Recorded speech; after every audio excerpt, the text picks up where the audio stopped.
Good Wednesday afternoon to you. Hope you're having a great day. Thanks for joining us on Sports4CLE. Plenty of things to talk about today. A little later in the show, it will be Cavs taking center stage with Evan Damrell.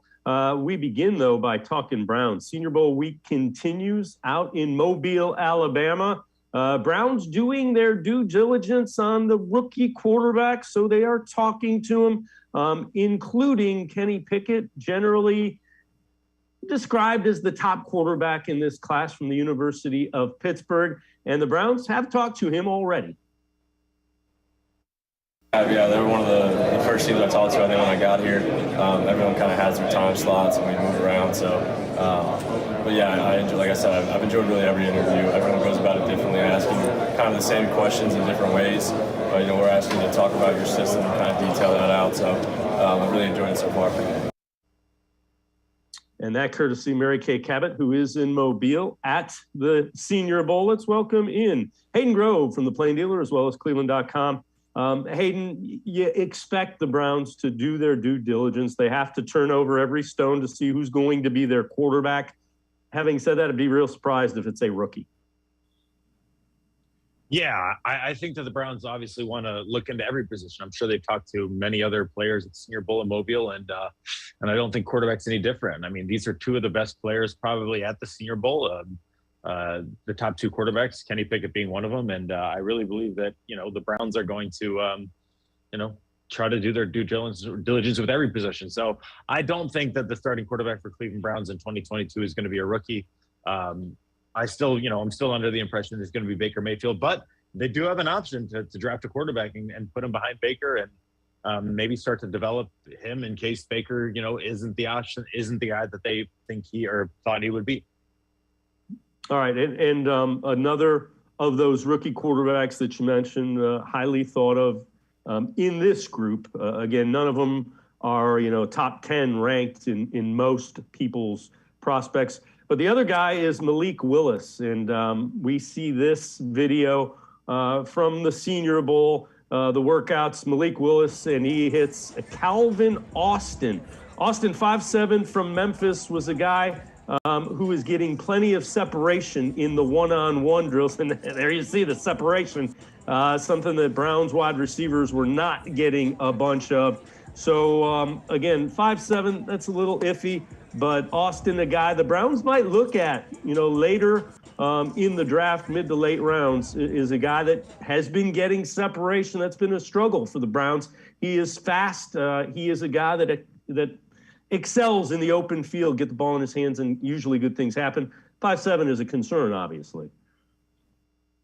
Yeah, I mean, they could use a slot guy if, Jarvis Landry isn't going to be around. We will see if that's the case. I mean, obviously, great locker room, great culture presence, but we'll see if he ends up, being maybe that contract is restructured. But they need as much help as they can get in terms of receivers.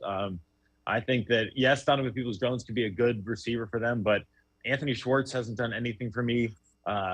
Jarvis Landry might not be here next year. Rashard Higgins might not be here next year. So you're looking at a kind of a fully revamped room in the receiver room. And so whether it's a short, speedy guy, whether it's a tall, big, fast kind of guy that we're going to talk about later, I mean, I think that the Browns certainly can't go wrong in terms of trying to bring in players that are fast and able to create separation and obviously able to catch the football. Yeah, and we've talked about it. That's been the most disappointing part of it. The quarterback play was not good, but the wide receiver play didn't allow the quarterback play, and the line play by the tackles didn't. There were so many things that went wrong with that offense. But I think you start with the wide receiver room, upgrade that, get some playmakers, and then you see what happens around that.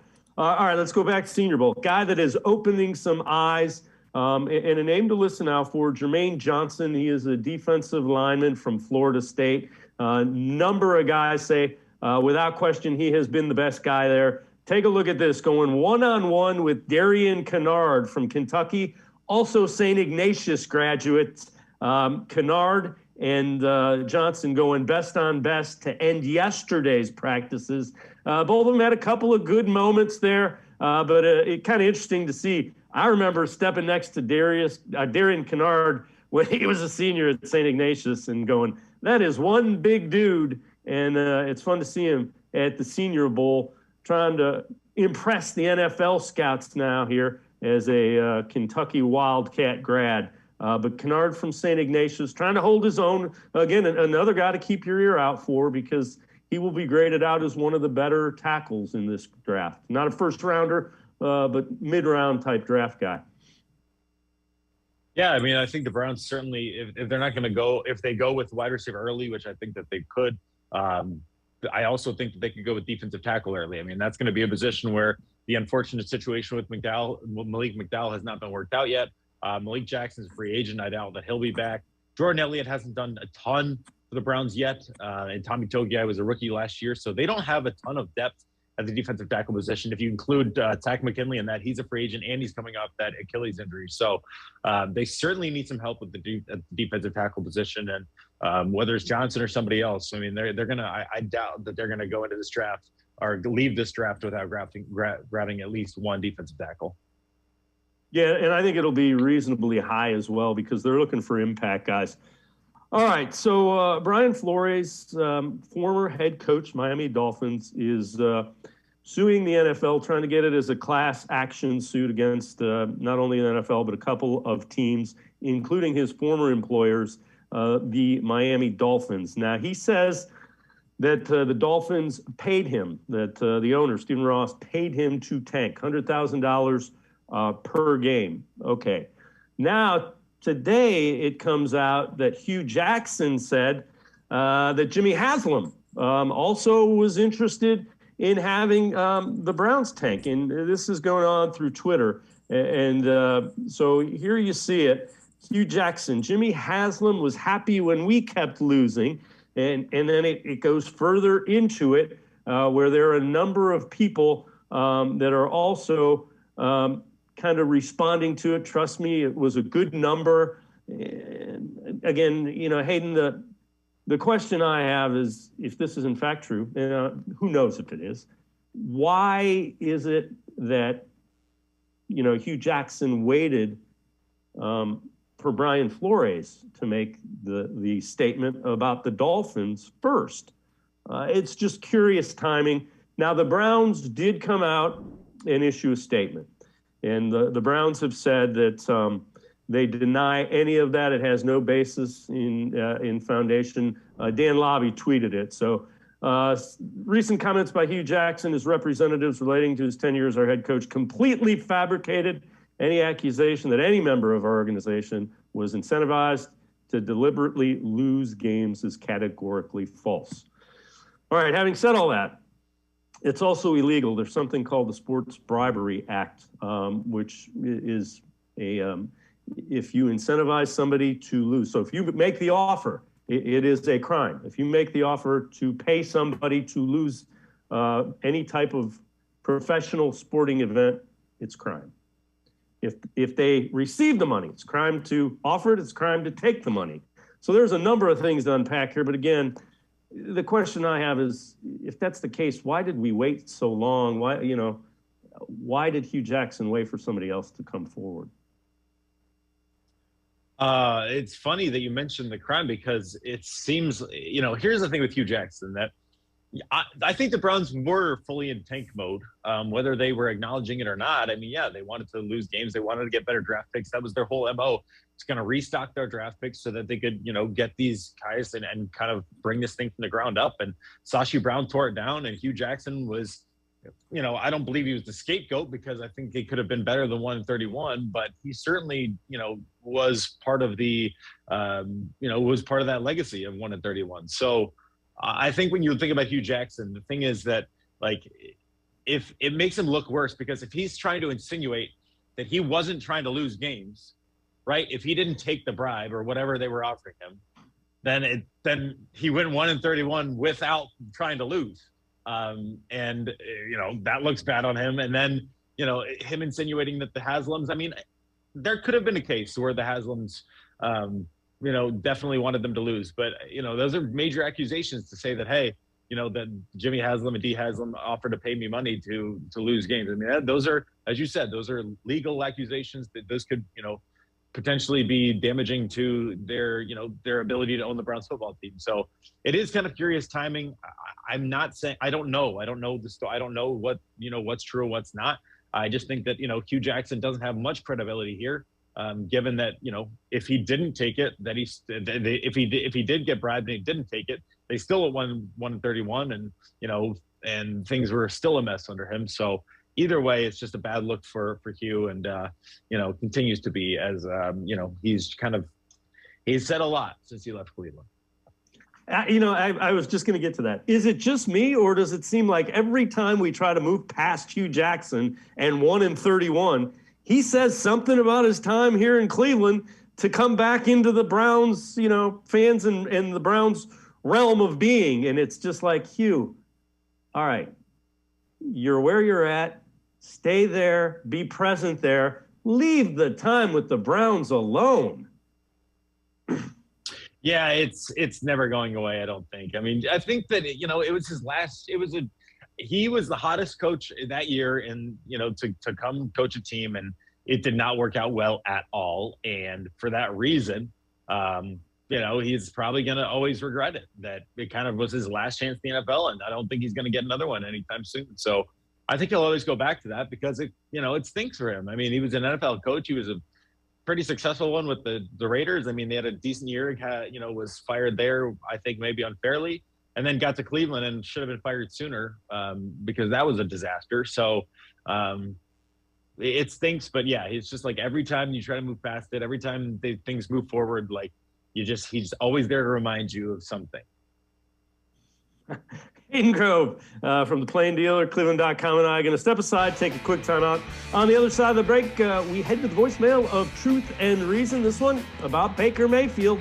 Always seems like we have a couple of them. Sports for CLE. We'll be right back talking Browns. Stay with us.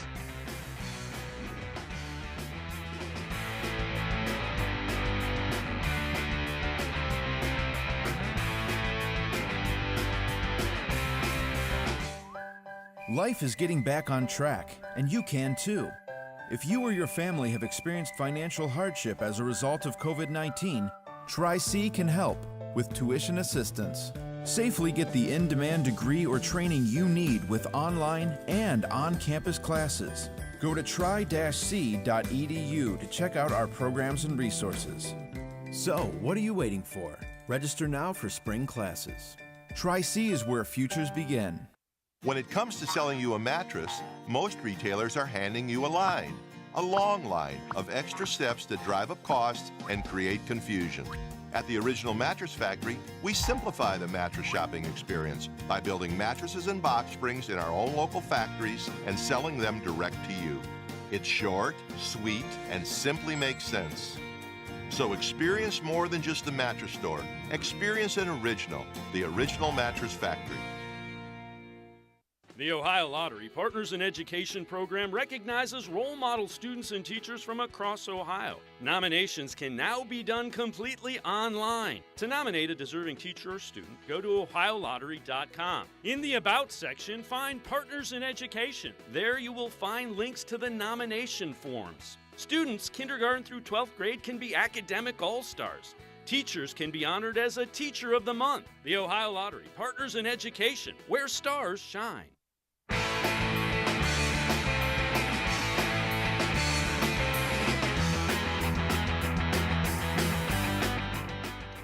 We continue talking Browns here on Sports4CLE. Time for us to head to the voicemail of Truth and Reason. This one about Baker Mayfield and the causes for this year's struggles. I just want to say this. Baker Mayfield, I believe, is an inadequate quarterback. I don't think there's anyone out there that we can get right now that could do better than him. As far as Baker's bad play this year, I think it was mostly because of the injury and the receivers around him, mainly Odell Beckham. He didn't want to be here. But that said, we have a coach, Kevin Stefanski. He's the coach. He should have set Baker down, and Case Keenum should have played. I blame it on the coach. Thank you. All right, fair enough. I understand the thought process, but the thing that I would say is clearly the Browns looked at it. They thought they were a team that could go deep in the playoffs with Baker Mayfield as a quarterback. They obviously didn't feel they could go deep in the playoffs with Case Keenum as their quarterback. Otherwise, they would have played him. They sat down and looked at it and said, Baker Mayfield, at whatever percentage he was, gave them a better chance to win than Case Keenum. Certainly. Like you said, it was a situation in which the Browns came into the season with Super Bowl aspirations. They're 3-1. I mean, the second game of the season, Baker, hurts his shoulder, and they got 15 more to go. And Baker's job is to be ready to play. Baker's job is to want to play. Baker's job is to do everything in his power to be out there, right? So I agree with the caller that yes, Kevin Stefanski's job or the front office's job or somebody else's job is to sit down Baker and say, listen, Baker, we get it. We want you to be there. But I think for the best of your health, best of the team's health, get healthy now, get the surgery now, going forward. I know that it was a contract year, and I get that. I don't think that played as big a part as people believe. I don't think it had anything to do with the contract situation. I think it had to do with the fact that Baker knew that he could tough it out, knew that he could play through it, and he's a competitor. He's a fighter. He's always been that way. So I think Baker Mayfield had the right mindset and wanted to be out there and playing. And I think it was the job of either Kevin Stefanski or Andrew Berry or somebody on the medical staff to sit down and say, listen, we appreciate it. Your teammates appreciate it. But it's for the best interest of us and our future and our franchise. If we sit you down this year, get you ready for next year, get you healthy, I think it would have done miracles for his confidence, which I think is down right now. I think mentally he's not where he needs to be because of this tough year. So it would have saved a lot of grief looking back at it 2020 or hindsight being 2020. But it's tough. It's tough to tell a quarterback not to want to play. I mean, it's tough to, every week you try to do your best to win that specific game. So hindsight is easy. It's easy to look back and say, man, that was the wrong decision. But, at the time you were 3-1, you played them against the Bears and they were 3-1. Then, you played a great game against the Chargers and you were 3-2. I mean, it could have been 4-1. So, it's tough. It's tough. I just think everything kind of went wrong for them this year, and you got to move on. Yeah. The one thing I will agree with, the wide receiving core needs to be upgraded significantly. We've already talked about that. And that brings us to our next topic. So the Ringer, it's Danny Kelly's big board, and the number 11 ranked prospect is Treylon Burks from Arkansas. And you see elite athleticism, field tilting speed, rare versatility. He says he's Deebo Samuel with a power-up mushroom. So there you go. I will sign up for somebody that is a Deebo Samuel with a power-up mushroom. And the one thing you can easily translate, if you're making a comparison to Deebo Samuel, he's having a lot of success in the 49ers style of offense with Kyle Shanahan. The translation of the Browns offense is pretty seamless. So you could envision how Kevin Stefanski would use this guy in the Browns offense. Yeah, I mean, Kevin Stefanski has a job to do in terms of revamping this offense and finding a way to get receivers involved. I mean, receivers were not involved last year. It's just they were tight. It was tight ends, it was screens, it was short stuff.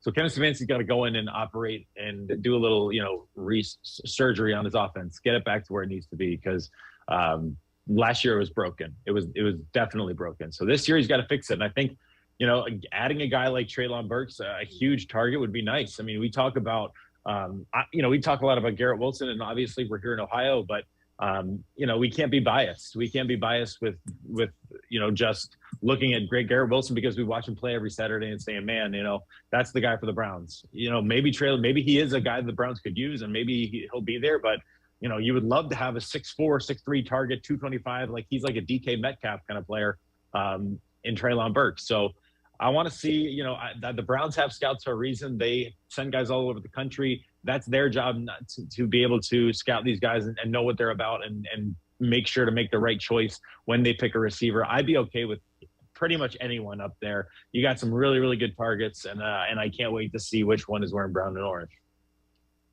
Yeah, and there's they need a number one receiver without question. There's nobody, even if you like Jarvis Landry, he's not a true number one receiver. Donovan Peoples-Jones, can he develop into one? Maybe, not there yet. They need a number one receiver for Baker Mayfield or whomever is the quarterback next season. All right, we're gonna move on. Bleacher Report. One surprise prospect every team could target. And for the Browns, they say center Tyler Linderbaum. Now the Browns could save $8.25 million by releasing J.C. Tretter. Linderbaum is an ideal fit, but in order to get him, they're going to have to take him number one, in the first round. He's a first round guy. There's no way they're taking a center in the first round. If you want to tell me they're going to take a defensive tackle, you could probably convince me that. If you want to tell me they're going to take an edge rusher, you could convince me that. I think wide receiver makes the most sense, but center offensive lineman makes no sense at all, just based on who's on this roster. They like Nick Harris too. I might disagree with you here. I think that's actually a good call that the Browns could draft a guy like Tyler Linderbaum. First of all, I'm pretty sure that Linderbaum hurt himself in the bowl game, and was supposedly one of the top targets. So maybe he could be a later round pad draft pick because of the injury. Maybe that's what they're talking about. Maybe the Browns can pick him up in the second round because of the injury. But hey, if you got a top class offensive line like you have right now, and you want to get J.C. Tretter, you want to get that money off your books, I'd be fine with them drafting a center if it was one of the best available. Keep that line stout. You're a run first team, be able to run the football. I have no problem with that if they believe that that's the best pick and the best position for them at that number 13 spot. Now, that being said, if they keep J.C. Tretter, and I think that's an easy decision to make in terms of wide receiver. But I don't think it's out of the question that they could draft a center. I mean, yes, Nick Harris is good. I think center would probably be, again, it depends on what they do with J.C. Tretter. But if they decide to move on from J.C. Tretter, which is a possibility, I think center could be like third on their wish list, because the center is the kind of the quarterback of the offensive line. He's the leader. He's calling out the shots. So we'll see. We'll see what happens there. I wouldn't be super surprised. I would be surprised, but I wouldn't be super surprised if they went with center. Would you be surprised if they went with a center at 13? I think 13 would be high. Yes, I would be surprised. Yeah. All right, Hayden Grove and I are going to step aside, take a quick time out. On the other side of the break, we continue talking Browns football. We head back to the voicemail of Truth and Reason, Sports for CLE. We'll be right back talking Browns. Stay with us.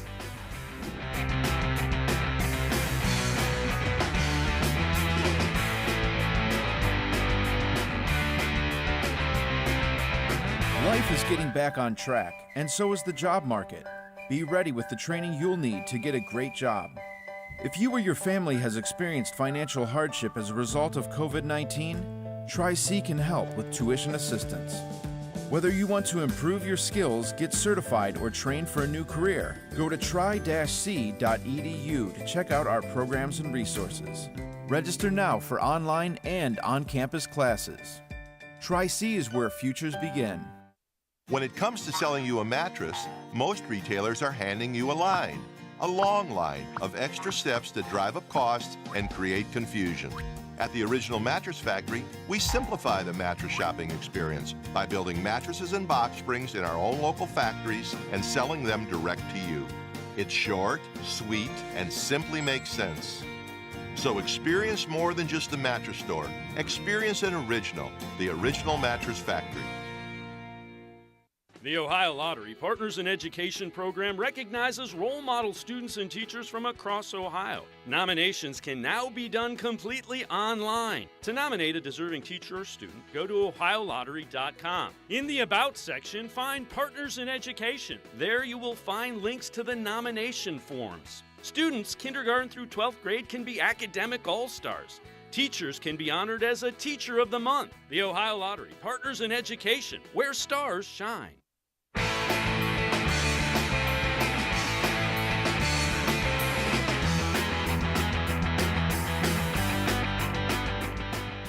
We continue talking Browns with Hayden Grove from the Plain Dealer as well as cleveland.com. Time to head back to the voicemail of Truth and Reason. Another one about the quarterback, Baker Mayfield. Yeah, I just wanted to leave a message regarding the current quarterback situation and so-called fans of the local sports establishment. I know that, you know, we as fans, we tend to become real emotional and we tend to make decisions and we say things which are really a reflection of our feelings. So I'm just going to point to one single thing that is not a feeling, but it is a fact. I have never in my entire history of watching the NFL football league seen a quarterback complete 22 straight passes and throw for 5 touchdowns against a team that went to the Super Bowl the following year. Thank you. All right, as always, we appreciate the voicemails. Now, having said that, they were also a team that won 4 games the year that he threw 22 completions and 5 touchdowns. So there is that. I get what he's saying. You can't argue, Hayden, you know I've talked about this a lot. Quarterback play has to be significantly better. Now, the wide receivers need to be better. The line needs to be a little bit better. The tackles, were beat up. But the quarterback play of the Browns has to be significantly better. Even if it's Baker Mayfield, he's got to play better. You're right. You're right. I think Baker would say that he has to play better. Here's my thing with the whole Baker and the Bengals thing.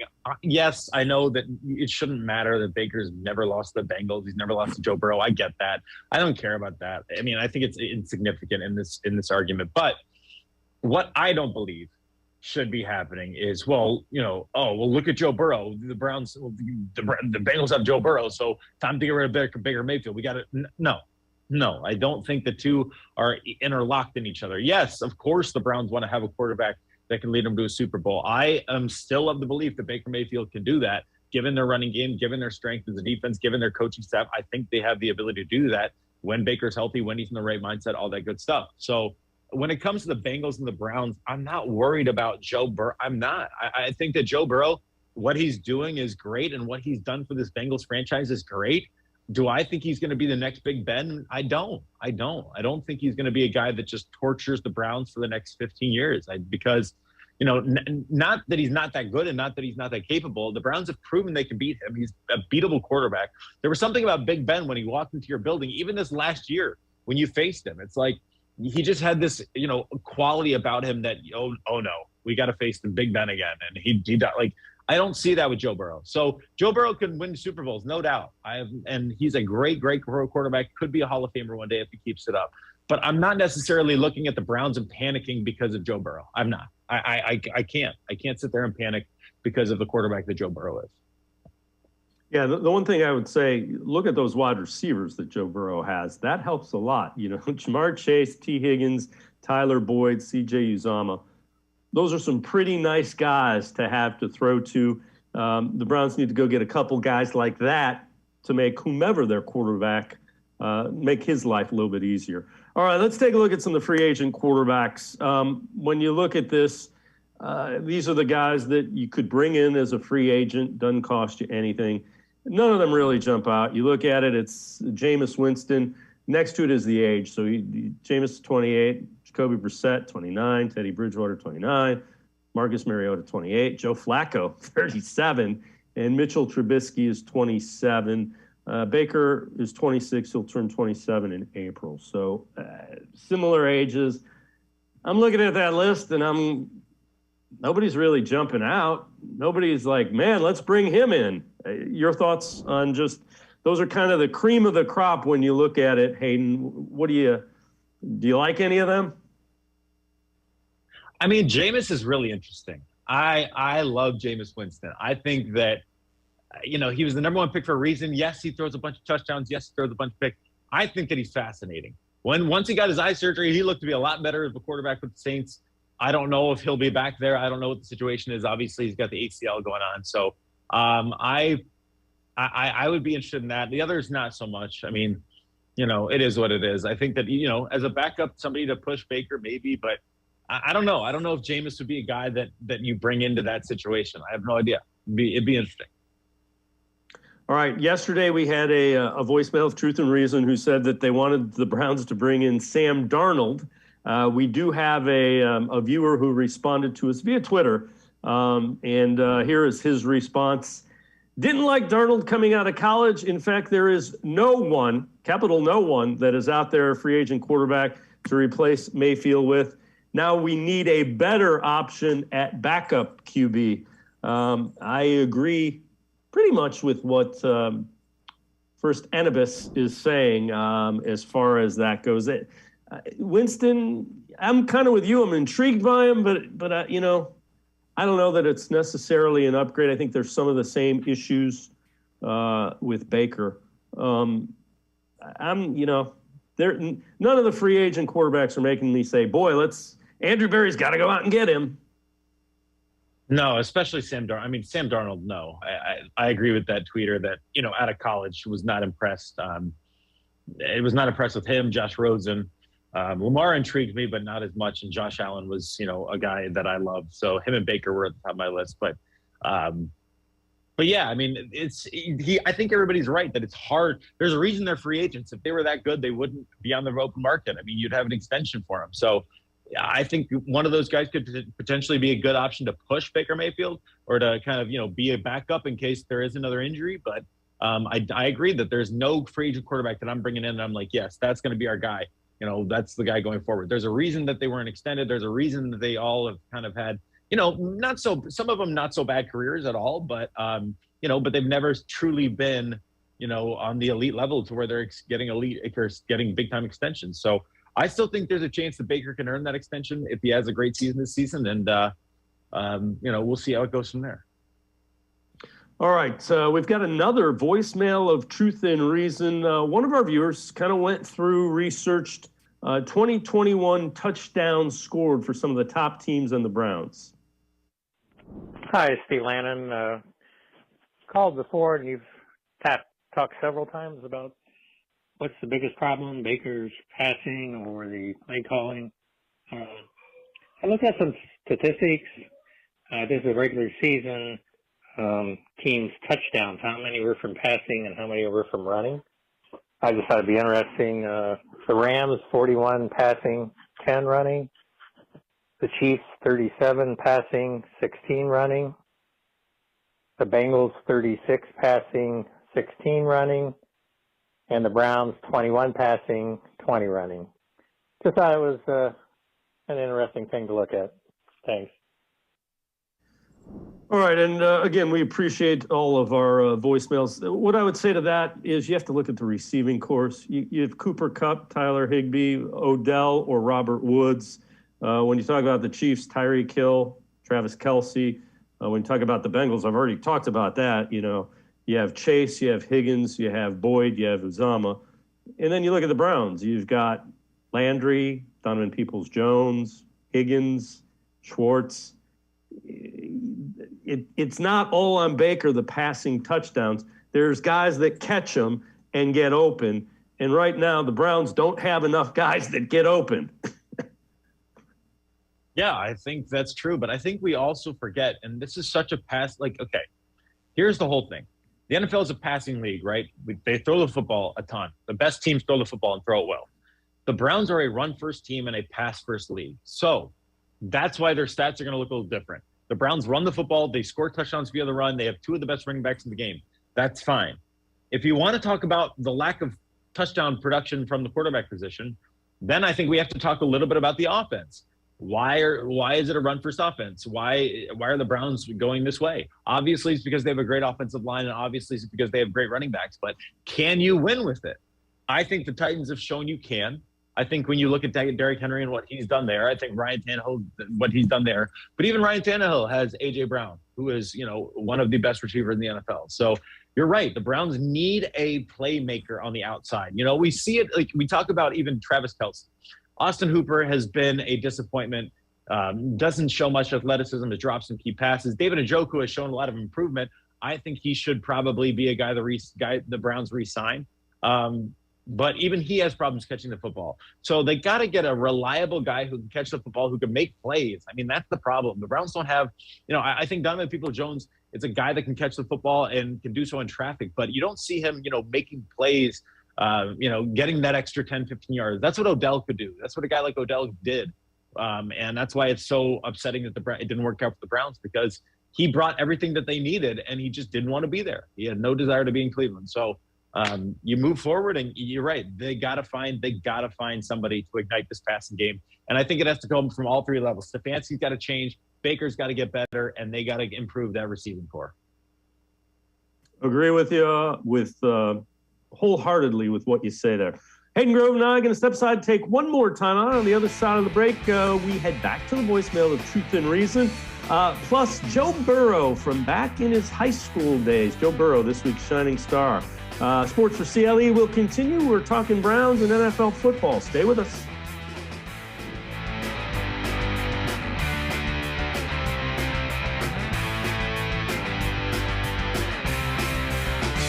When it comes to selling you a mattress, most retailers are handing you a long line of extra steps that drive up costs and create confusion. At the Original Mattress Factory, we simplify the mattress shopping experience by building mattresses and box springs in our own local factories and selling them direct to you. It's short, sweet, and simply makes sense. So experience more than just the mattress store. Experience an original, the Original Mattress Factory. The Ohio Lottery Partners in Education program recognizes role model students and teachers from across Ohio. Nominations can now be done completely online. To nominate a deserving teacher or student, go to ohiolottery.com. In the About section, find Partners in Education. There you will find links to the nomination forms. Students kindergarten through 12th grade can be academic all-stars. Teachers can be honored as a Teacher of the Month. The Ohio Lottery Partners in Education, where stars shine. Thanks for buying a fishing license. I want you to picture all of the great things this simple purchase does. Like building public boat ramps, keeping local waters clean, and maintaining a healthy fish population. What's Mom doing? When you buy a fishing license, you do a lot. Every dollar protects and maintains your local waterways for future generations to enjoy. Visit takemefishing.org.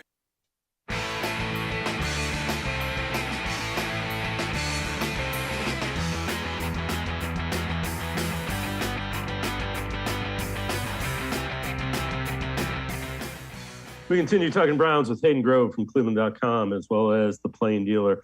Time to head back to the voicemail of Truth and Reason. This one again about Baker Mayfield. Hi. During the Kansas City and Buffalo game the other week, my wife decided to watch the game, something she rarely does. So Patrick Mahomes starts moving the ball downfield, and my wife says, "This guy looks really good." And I said, "Yeah, he's one of the best young quarterbacks in the league." A few minutes later, she sees Josh Allen throwing the ball, and she said, "Wow, this guy's really good too." And I said, "Yeah, he's one of the other best young quarterbacks in the league." She asked me who the Browns quarterback was, and I said, Baker Mayfield. And she said, "Didn't he injure himself during the season?" And I said, "Yeah, he did. He had a complete tear of the labrum and a fractured shoulder joint, I think during the second game of the season." She looked at me and said, "Oh man, it must have been tough losing your quarterback so soon in the season." I said, "We didn't lose him. They popped the shoulder back in, put a brace on him, and he kept on playing." And she said, "You're kidding me, right?" And I said, "No." A few minutes later, she asked me if Patrick Mahomes and Josh Allen represented the future of their teams, and I said, "Of course they do." So she asked, "Do you think that either of those teams would let their franchise quarterback, their future, play with the kind of injuries that Baker played with?" Because he must have been in terrible pain the entire season. Every time he got hit, every time he got sacked, I just looked at her. I didn't know what to say. I didn't have an answer for her. Perhaps you guys do.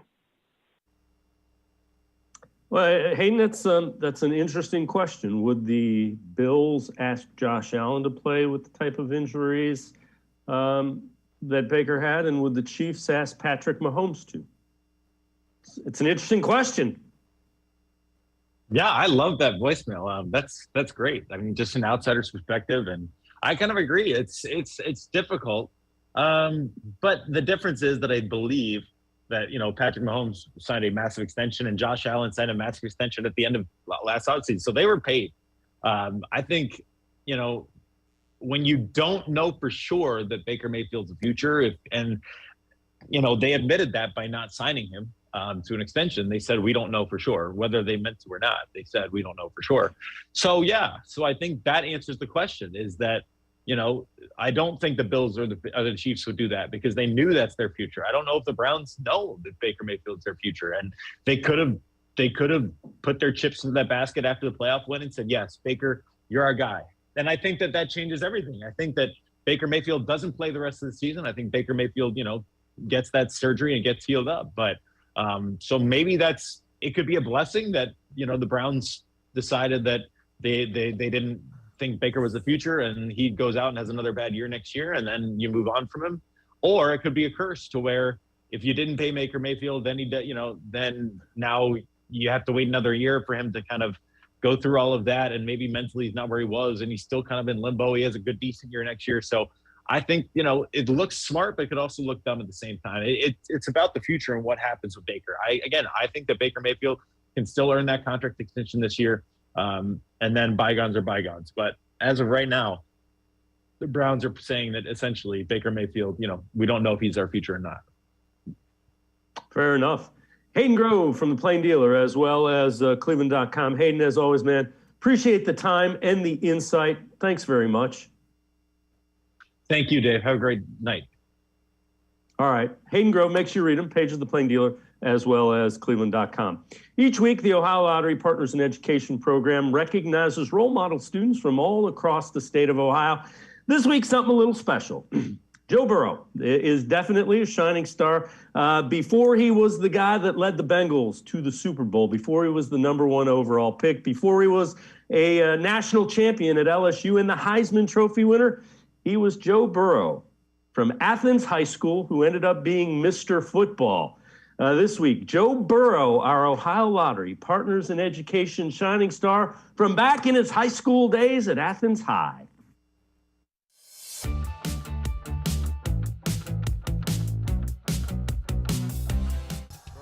Watch Athens quarterback Joe Burrow throw the football and it seems almost effortless.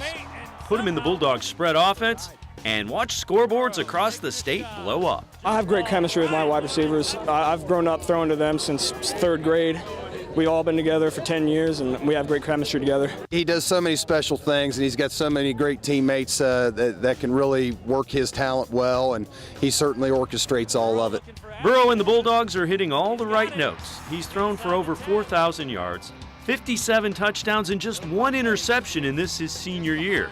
He's the leader of one of Ohio's all-time highest scoring offenses. Our goal is to score 60 points. If we get upset if we don't score every time we get out there.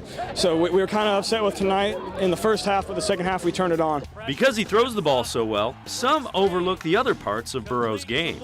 A lot of people don't think I can run too much. They kind of just brush that off to the side, but I pride myself on my running ability. He's quicker than most people think. His top end speed's a little faster than people think. He's deceptive. And, he's got the ability to jump and get lateral a little bit on you, too. He's got about all the skills that you'd ever want in a quarterback.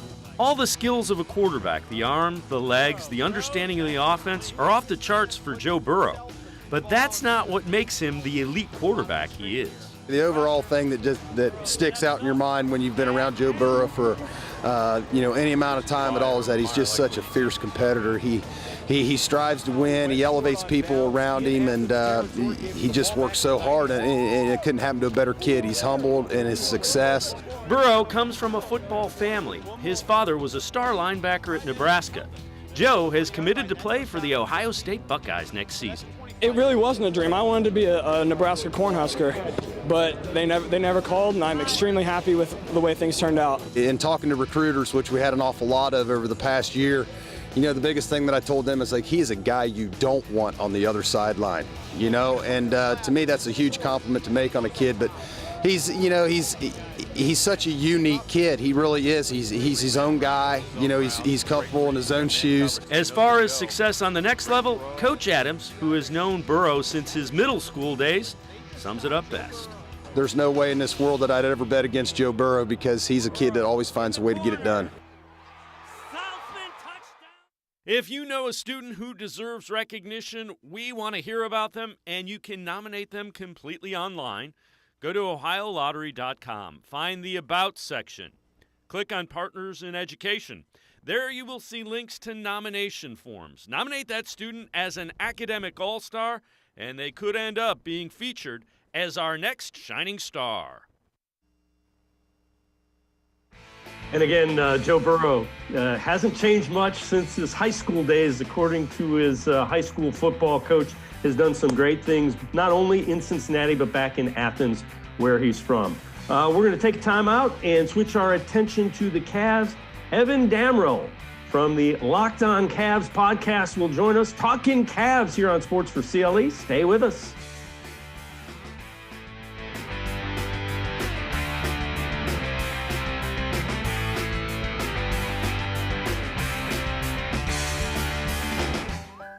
Life is getting back on track, and you can too.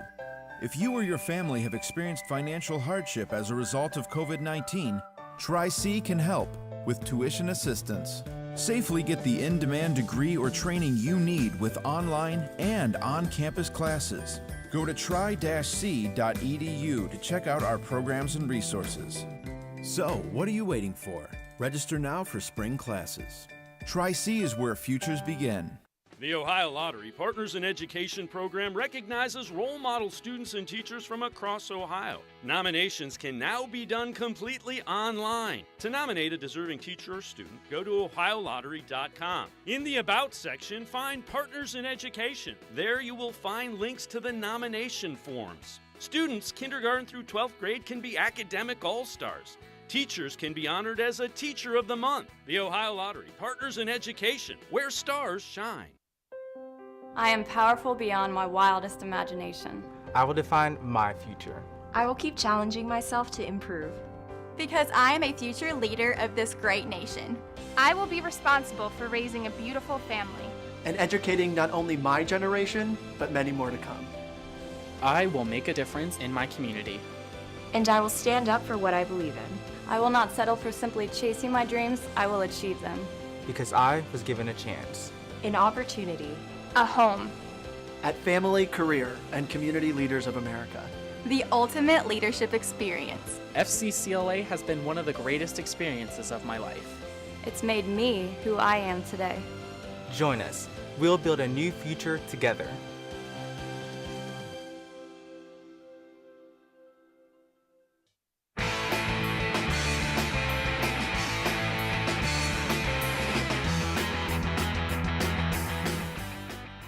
Time for us to shift our focus here on Sports4CLE. Going to start looking at the Cavs. Let's welcome in Evan Damrell from the Locked On Cavs podcast. Evan, first time here. Appreciate it. Let's take a look. Cavs currently a couple of games out of first in the Eastern Conference. Obviously the biggest surprise in the NBA. When you look at what realistically, what type of seeding they could get in the finals, and you see just a game and a half out of first, only a game behind the teams with 32 wins, which is the most in the Eastern Conference. Realistically, what are you looking at as a potential seed in the Eastern Conference for the Cavs at the end of the season?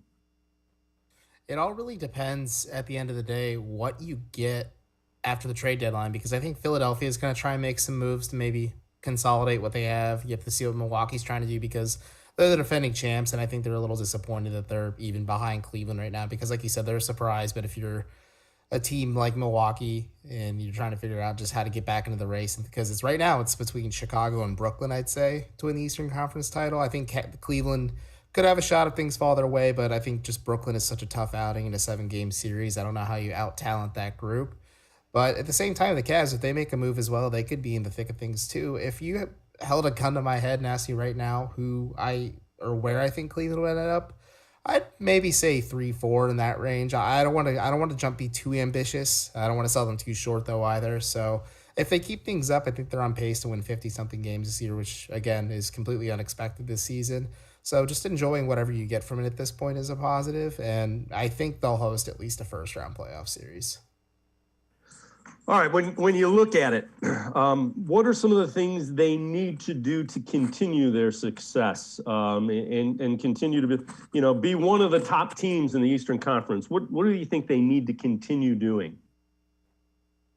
Well, as just a broad stroke, they have an established big three of Darius Garland, Evan Mobley and Jared Allen. If you try to continue and build around those three leading up the trade deadline, if you go make a move to just add a scoring option off the bench just to give a little extra punch, whether it's Karis LeVert or Eric Gordon or Buddy Hield or any of the names that I've heard about or that have just been linked to this team, the Cavs are going to be active. They're one of the most aggressive teams leading up to the trade deadline historically under Kobe Altman's tenure, and they'll probably just keep looking to make moves to consolidate on this promising season that they had so far. But other than that, I think there might be just a little bit of concern. It's a pain tolerance thing, I'd say, for Darius Garland's back, but if you're able to get him some proper support in terms of just backup depth or maybe just a more reliable option so he can sit and maybe rest that back more often than not so it doesn't become a recurring issue down the line, I think that's a great move as well. And you have to really explore the market and see if there's just a backup point available or somebody who the Cavs can kind of get in a reasonable price range too, because they're bumping right up against that tax threshold. And I know Dan Gilbert's a very wealthy man, but I don't know if he wants to pay the luxury tax for this team quite yet. What do you think some things that could derail it? What could cause the Cavs to fall? Well, I think we saw it firsthand Monday night when they played the Pelicans. If Darius Garland misses serious time, especially in a playoff series, this offense comes to a screeching halt because it kind of spoke volumes about the situation. Because, yes, you bring in Rajon Rondo to soak up those backup point minutes and kind of remedy the loss of Ricky Rubio for the season. But J.B. Bickerstaff didn't even feel comfortable starting Rondo at this point. And he was Cedi Osman, not traditionally a point guard. And granted, Osman had 12 assists, which is a career high, and it worked. But you have to hope that's not the permanent solution, and maybe there's something more immediate that they can solve. Because this offense really does go with Darius Garland, who's become the engine of how things just kind of work on that end of the ball. And if you lose him, it gets ugly fast. So you wrote something about the Cavs launching My Cavs Locker NFT experience for the diehard fans. Take us through that. What is it? What do you think of it as well? I think it's a pretty cool idea. The Cavs have been kind of interested in the NFT, this new digital space. They invested in it just in 3 art projects to display on the atrium of Rocket Mortgage Fieldhouse. And I think they're just curating a digital art gallery to showcase the fans that are basketball themed. I think Black owned as well, which is a huge proponent of theirs. But I think this is just a cool initiative. You saw the Dallas Mavericks starting this as well a while back, where you could buy virtual avatars of notable players, current players, the owner himself, even the mascot. And the way that you can kind of just collect just different things, such as right now it's a Let 'Em Know t-shirt, and based on the promo images they sent me, it looks like a pair of custom shoes that when they play the Pacers on Sunday. These are options. These are more collectible items for the diehard fans. And I think it's a unique way to interact with folks as well, because I spoke to somebody in the organization, and especially for kids or people that are maybe in early college who are really into this digital stuff, whether it's TikTok, NFTs, you name it.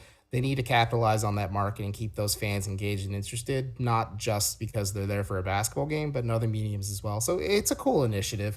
We'll see where it goes, but it feels like they have full backing going forward. This isn't going to be a one-season thing. They're going to keep this going for years to come. Evan Damrell from the Locked On Cavs podcast and I are going to step aside, take a quick time out. On the other side of the break, we'll hear who Evan likes as potential trade targets for the Cavs as they try to improve. Trade deadline a week from tomorrow. So 7-8 days until the NBA trade deadline. Cavs figure to be active. We'll talk trade and Cavs. Sports4CLE will be right back. Stay with us.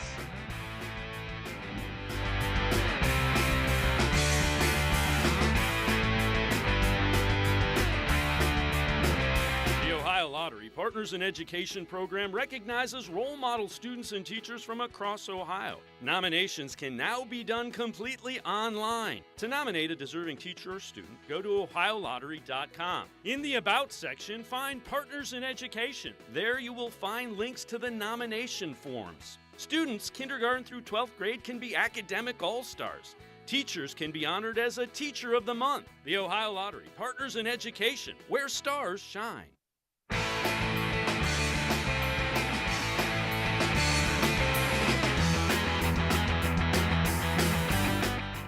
We continue talking Cavs with Evan Damrell from the Locked On Cavs podcast. All right, Evan, trade deadline a week from tomorrow, so 8 days. Cavs figure to be active. Who do you like for the Cavs to go after and potentially get? Well, it depends on how much they're willing to give up at the end of the day, because it's been reported today by Bleacher Report's Jake Fisher that the Indiana Pacers are still looking for 2 first-round picks, or a first-round pick and a young player for Caris LeVert, who's a player who's been linked to the Cavs for quite a while now, just in terms of trade chatter. Eric Gordon, the Houston Rockets, are looking for a first-round pick for his talents as well. So, again, if Cleveland's comfortable with paying that kind of price, I think they can go in on it, because let's look at this in the grand scheme of things. Like I stressed in the last segment, they have an established big three of Darius Garland, Evan Mobley, and Jared Allen. You want to build around those three. And I don't think adding another 19, 20-year-old through the draft is the best way to do it at this point. If you really want to accelerate this rebuild, make up the loss of Colin Sexton and Ricky Rubio in the year, you get one of those guys. But if I had a preference, I think I'd say Caris LeVert, just because he provides scoring, he provides defense, he provides a little bit of playmaking. I think he could be had for a little bit less than what Indiana's asking for. I think this is just posturing and bargaining. I think it's good business to say, if you tell the media, well, we want this amount, but in reality, you're actually willing to settle for this amount, that's just smart business at this point. Because if you're looking to rebuild or retool, getting a first-round pick and Ricky Rubio for Caris LeVert isn't a bad place to start. And then maybe you figure out, if you're the Pacers, what you want to do after that. But if you're Cleveland, you really want to find some wing support, some wing depth. And then, like I said, if you can use that injury exception you got from Rubio, you have the trade exception from JaVale McGee as well. Maybe you go find a backup point guard or somebody who can play a little bit more reliably than Rajon Rondo, just because I'm not saying Rondo's a bad player, but he's in his mid-30s and has 16 years of experience on his body and a lot of mileage. So that could be a little bit of an issue of itself down the line too. Is there anybody backup point guard wise that comes to mind that you like, that you just names to listen out for? And I'm with Dennis you. Schroeder's. Rondo doesn't score enough to do what they're looking for their point guard to do. You know, there are times you watch him and teams are daring him to shoot, and he's unable to make them pay the way that, you know, not only Garland, but some of the other options that the Cavs use. Well, I think they're kind of playing Rondo. I'll answer the second question in a second, or the first question in a second here. But the way they're playing Rondo is they're kind of using him like Ricky Rubio, where they're asking him to score, they're asking him to create offense, and that's not really his game. You do notice that he slows down things when he's out there. He pinpoints it, acts like it's chess out there, where he's trying to tell players where they need to be on the floor for a certain play to set it up. And he's right. I mean, he's a cerebral player. He's a Hall of Fame talent for a reason, and that's fine. But I think the Cavs, maybe during the All-Star break, adjust and tinker things a little bit just so they can maximize having Rondo on the floor, because I think it's a smart thing to play him next to Darius Garland, because JB Bickerstaff said he's taking some of the playmaking pressure off of Garland and letting him thrive as just an off-ball shooter and an off-ball scorer, and just really unlocking his offensive game, which I think is smart. But if you're looking for a name, and I personally think Cleveland's culture is too stable to break, you could maybe look at a guy like Dennis Schroeder, who can be a bit of a malcontent sometimes, but he is a able-bodied point guard. He's young. I think he's in his late 20s at this point. He is sitting in Boston as their backup point. The Celtics don't really know where they're going to go here. Maybe they could kind of just try and get under the tax threshold. They could use that Rubio exception and attach a second-round pick to it, and Boston could be pretty well off for that, because they can slash Schroeder's salary from their payroll and then just kind of get a second-round pick for their troubles. And I think that'd be a solid backup. And then you keep Rondo as just a break glass in case of emergency kind of option, or maybe he plays spot minutes every now and then too, and JB Bickerstaff can get even more creative with his lineups. But it's definitely interesting to think about. I think Schroeder's just a name to watch, and somebody I've heard who's kind of popped up every now and then just in the grand sphere of trade chatter. Yeah, I've heard him attached to that exemption that they got, the hardship exemption with Rubio that you mentioned as well, that's kind of what they were targeting. All right, before I let you go, got to ask you this one. Is there any guy out there that you would be willing to trade Colin Sexton or Isaac Okoro, or both, if the Cavs are able to put those together to get? See, that's a tough question in itself, because I don't know what teams would be willing to trade for Sexton, because you want to, if I was an opposing general manager, I would want to look at Colin Sexton's full bill of health, see how he looks post-op as well. And that's a little tough. But if you're willing to gamble the potential, I think if you go big name hunting, I think you look at Jaylen Brown in Boston, because I really do think that situation's a time bomb. And Jason Tatum's their guy, so they're going to build around him going forward. So maybe you offer like Lauri Markkanen and Isaac Okoro or Colin Sexton along with a first-round pick, or you try to get in on a Sabonis trade with Sabonis going to Boston, and you get Jaylen Brown for your trouble. It's not a bad consolation prize, granted, but I think if it's that type of caliber player, especially with just the defensive impact Isaac Okoro provides on a night-to-night basis, you get him. Or maybe you look at Brandon Ingram in New Orleans as well, who I think fits almost perfectly on this Cavs team. It's just, you want to bring back a young star caliber player if you're willing to cash in some of your more valuable young assets, because draft picks, you're not too certain with what those are. These guys are on set pay roles, set contracts, and you kind of have an idea of what talent they are at this point in the league. So you want to get something equal to that if you're Cleveland, because at this point, why would you want to cash in and kind of maybe rock the boat a little too much if you're not going to get something worth your troubles? Evan Damrell from the Locked On Cavs podcast. Evan, appreciate it. Thanks very much. Welcome back anytime. Great stuff. Thanks very much, Evan. Thank you. Thank you for having me anytime. All right. Evan Damrell from the Locked On Cavs podcast. That'll do it for this edition of Sports4CLE. We'll see you back here tomorrow, 4 o'clock. Scheduled guest Sam Amico from hoopswire.com, as well as Mark Munch Bishop from 1350 AM The Gambler. That's tomorrow, 4 o'clock, Sports4CLE. We'll see you then. Have a great night, everybody.